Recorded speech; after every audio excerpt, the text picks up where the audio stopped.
This is Optimal Living Daily, episode 2634. What savings goals should you focus on first? By Vicki Cook and Amy Blacklock of WomenWhoMoney.com. And I'm Justin Malik. This is the show where I usually read to you kind of like an audiobook, but on Sundays, it's nice to share an episode from another podcast where we read to you. Today's comes from Diana of Optimal Finance Daily.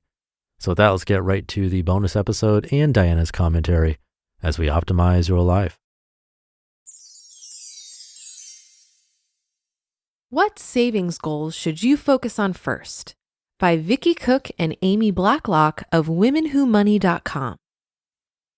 You've been working hard to cut expenses and quit living paycheck to paycheck.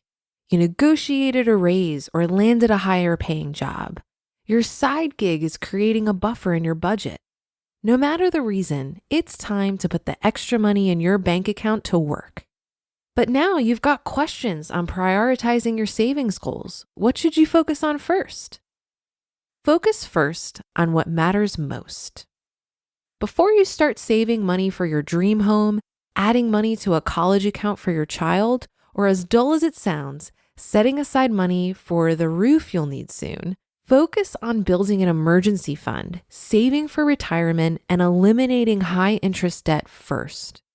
With all of the factors coming into play when you talk about personal finance, discussing these together makes sense. One financial expert says to set up an emergency fund before you worry about saving for retirement. Another will say you're giving away money if you don't contribute up to what your company matches on a 401k. Throw in some high-interest credit card debt and what matters most gets really confusing.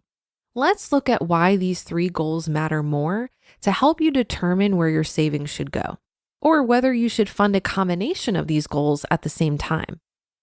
Emergency fund. Setting aside money for unexpected expenses or life events can help you stay out of debt. People who rely on credit cards and emergencies can find themselves paying off the balance for years. Most experts suggest keeping at least 3 to 6 months worth of living expenses in a high-interest savings account you can easily access. Others are more conservative and counter that 8 months to a year's worth of living expenses should be saved. Should you stop working on every other goal to save up all that money? When you consider the length of time it could take, even to save up a few months of expenses, it might make more sense to build a small emergency fund, say $1,000, right away, and then consider the other two important goals. Because honestly, the financial gurus can't even agree. Instead, take into account your personal situation, the rate you can save, and what other support systems you have in case of an emergency. If you start with a small emergency fund, once you've begun saving for retirement and paid down high-interest debt, you can come back and build your emergency fund to an amount that helps you sleep better at night. Retirement savings. Don't make the mistake of thinking you have more important money goals or that you can start saving for retirement down the road. When you're able to retire comfortably, you'll be glad you put your future first and made saving for retirement early a must. The power of compounding interest depends on your money being invested for a long period. If you doubt how much it matters, try the compound interest calculator from the Securities and Exchange Commission and change the time frame to see why saving even small amounts early and often is the key to growing large amounts of money. If you're building a small emergency fund and still have high interest debt, start small, but start saving.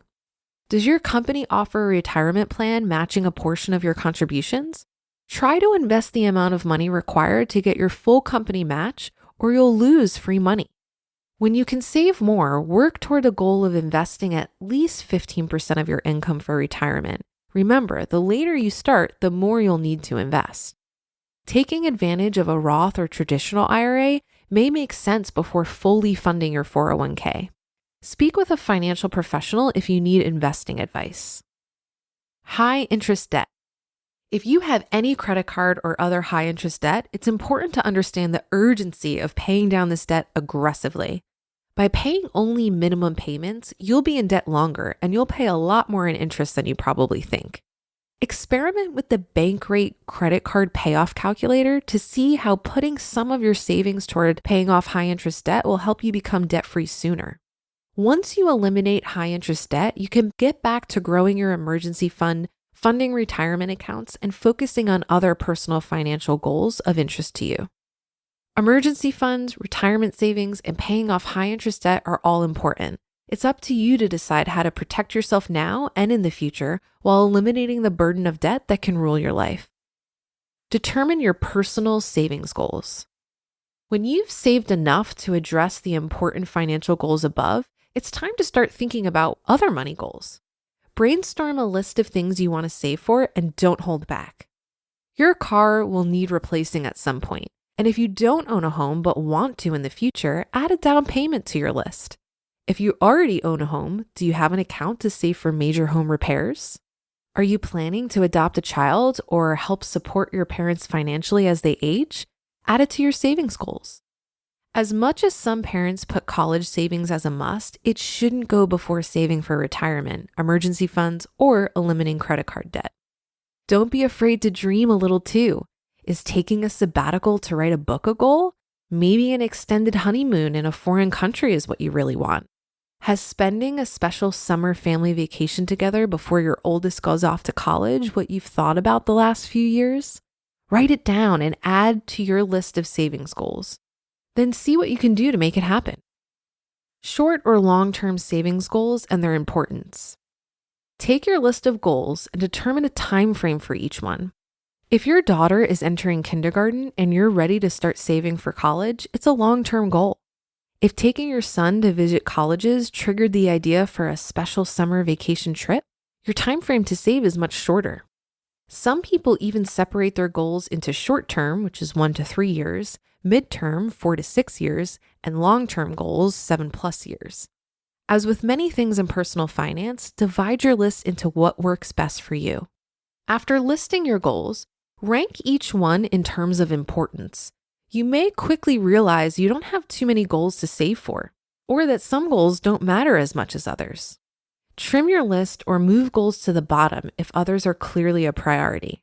Just remember that naming your goals can make it easier to save for them.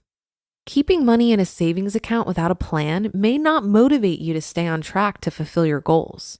Understanding how long you have to finance each goal will also help you determine the best place to put the money you're saving. It usually makes sense to save for short-term goals in a high-interest savings or money market account. For long-term goals, a certificate of deposit, CD, or investing money in bonds or index funds may earn you more on your money, helping you keep up with inflation. Just know that any money invested in the stock market and not merely saved in an FDIC insured account has the potential to be lost too. If you're saving money for college, it makes sense to try to save even small amounts in tax-advantaged accounts when your child is young so you can benefit from compounding interest. Prioritize your savings goals. You've probably heard some version of the saying, when you fail to plan, you plan to fail. And when it comes to meeting financial goals, this can definitely be true. When you begin thinking about what savings goals to focus on first, you started setting yourself up for success. Putting things off and hoping you can save for them later is a recipe for disappointment. Goals will compete with each other, and it will be hard to decide what you can pay for and what you can't. Failing to plan can cost you money and even add to your debt in the long run. Take time to address what matters most first, then figure out how to save for the goals you really want to meet. Taking a proactive approach reduces stress and will be worth the effort as you reach each goal along the way. You just listened to the post titled, "What Savings Goals Should You Focus On First?" by Vicki Cook and Amy Blacklock of WomenWhoMoney.com. I think Vicki and Amy offer great guidance here on building an emergency fund, saving for retirement, and eliminating high-interest debt before thinking about other savings goals. Goals in general are a great way to keep us on track, and when it leads to watching our net worth grow, it can really help keep us motivated.